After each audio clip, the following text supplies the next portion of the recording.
Hey there folks, and welcome back to the Gunners Guild. We're going to be doing more build guides here, I guess, for Remnant 2. I have two more mod builds that I want to showcase and talk about today, so let's just get right into this.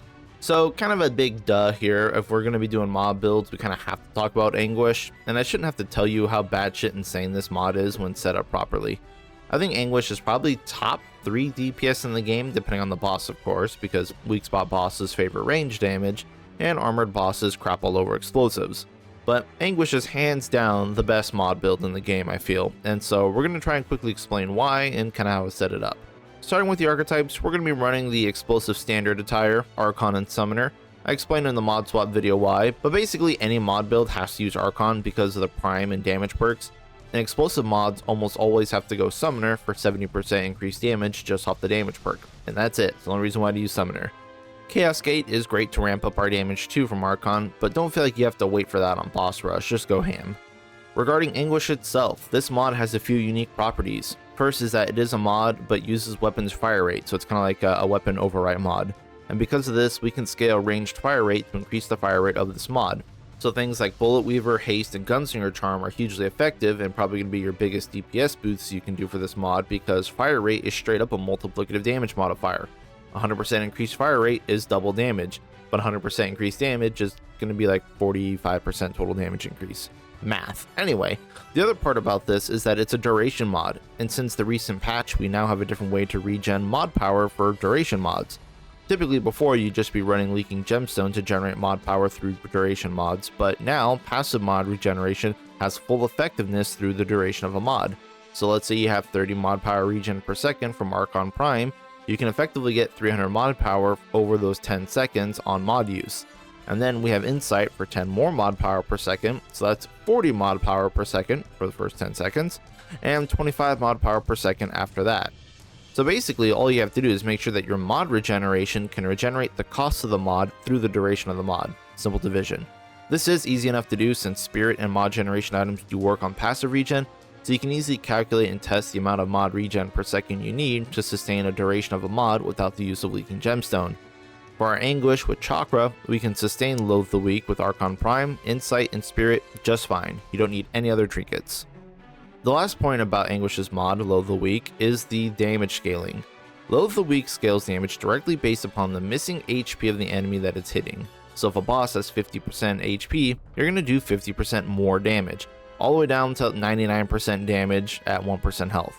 It's an insane damage scaler that makes Anguish so much stronger than what the target dummy says, and the target dummy DPS is great. I mean, you can get 6k easy, and so by the time the boss is at half life, you're at 9k DPS, and it's only going to ramp up from there. It's a bit insane considering it doesn't require weak spots or anything, you just point and shoot.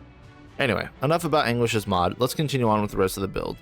We're going to go with Monolith as a side weapon for exposure, but you can also be running something like Thorn for much safer zone clear rather than use something like Anguish, which you can kill yourself with the Anguish mod. While I don't like Thorn for bosses, it's a pretty great trash clear weapon, and losing 15% additive damage from Sandstorm isn't that bad of a trade. So if you want to run like Thorn with Detonator, I mean, go for it. For trinkets, they haven't really changed since the last DLC. We're going to be running Gunslinger Charm for 15% fire rate, but there are plenty of good options here as well, such as the Golden Ribbons or Detonation Trigger if you want.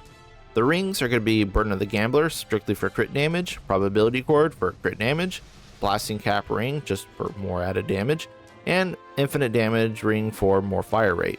We're using Probability Cord because we have the Wrecking Ball fragment on our prism for 100% explosive chance, which means we don't actually have to invest in mod crit at all. So Gambler and Probability Cord are just straight damage multipliers. If you don't have Wrecking Ball, fret not, you can just swap out your Probability Cord for Braided Thorns or Token of Favor and you'll be just fine.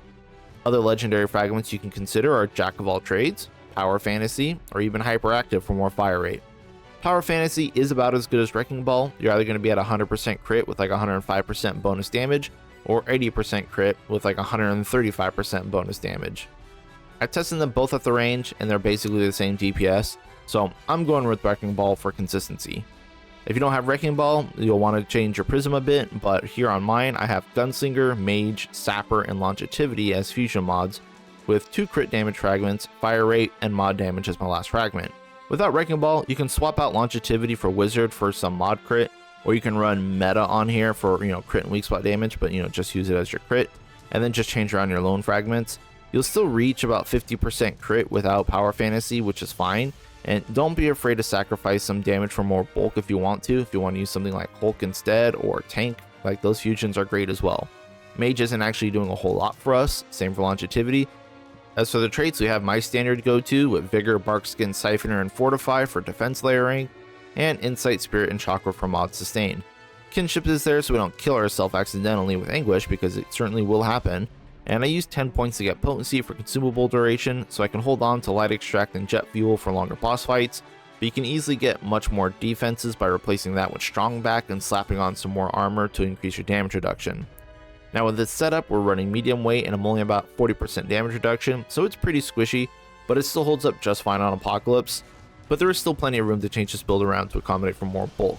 You don't need anything besides Insight, Spirit, and Chakra to sustain the Anguish loop, so really anything else is up to you, just go crazy. Regardless of whatever you do, I'm sure Anguish will still carry you through Apocalypse just fine. I know people are going to be mad at me for saying this, but I do kind of hope Anguish gets nerfed at some point, because it makes all the other mods and explosives basically irrelevant. It's just too strong and safe. And honestly, I think anything that's reaching over 7k DPS is probably too much in Remnant's current state. We basically removed all skill requirements for this game because we can either face tank everything or blow everything up in less than 20 seconds. But anyway, let's move on to the next build before I ramble too long. So up next, we have another previously done build, which was the Spearlock build. And this is the only mod that's not based on round explosives that seems to work. Ring of Spears is one of the coolest mods around because not only does it let you use the mod without aiming your gun, so we can kind of go like almost full caster playstyle and not use your guns at all, but the problem there is that the animation for casting this spear mod is that praise the gun animation where you kind of do a weapon buff and raise your weapon in the air. So every time you want to throw a spear, you got to do that, and you can't cancel out of that at all, even with the resin loop.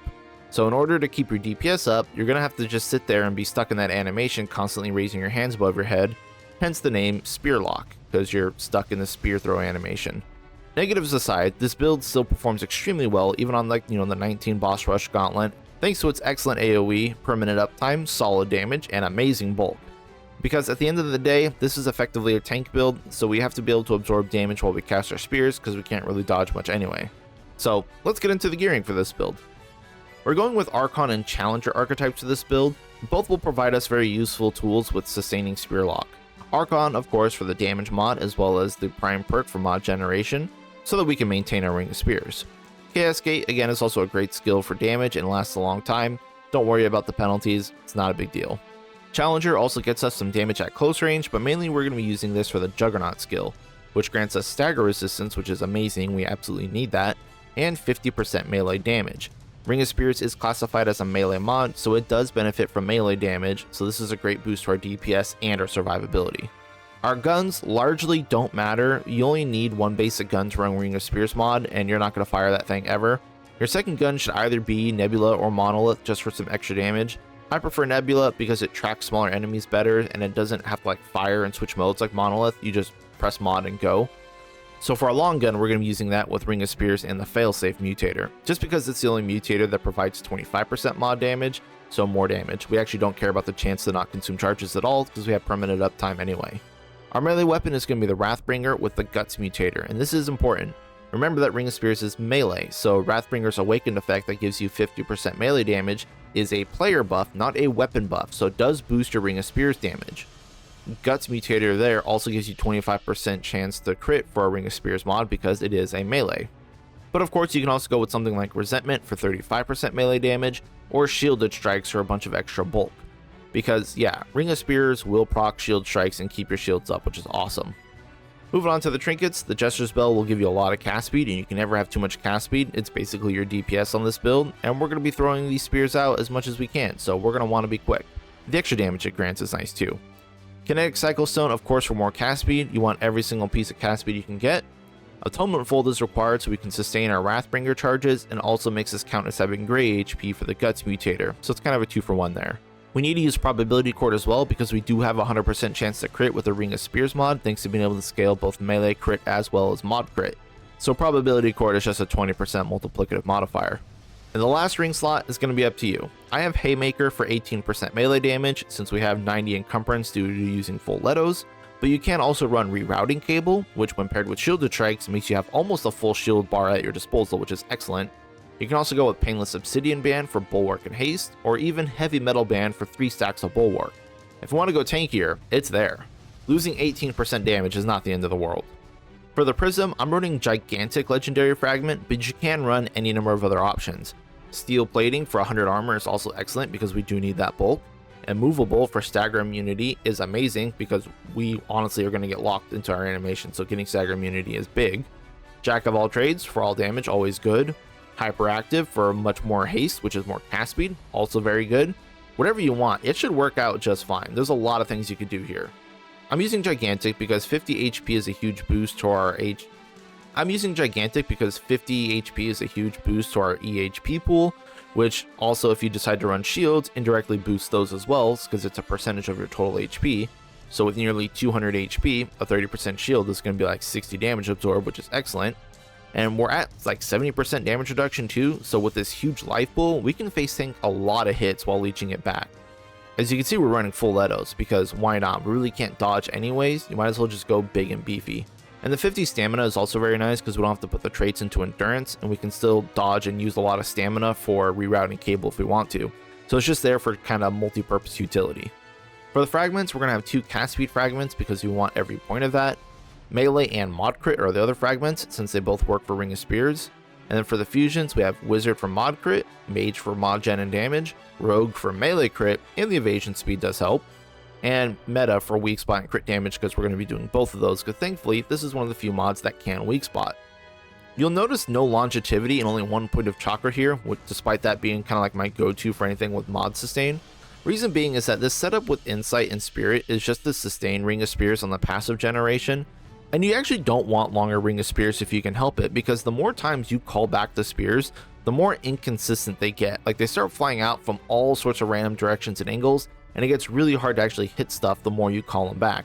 So you want to end the Ring of Spears earlier and refresh it again just to reset your consistency.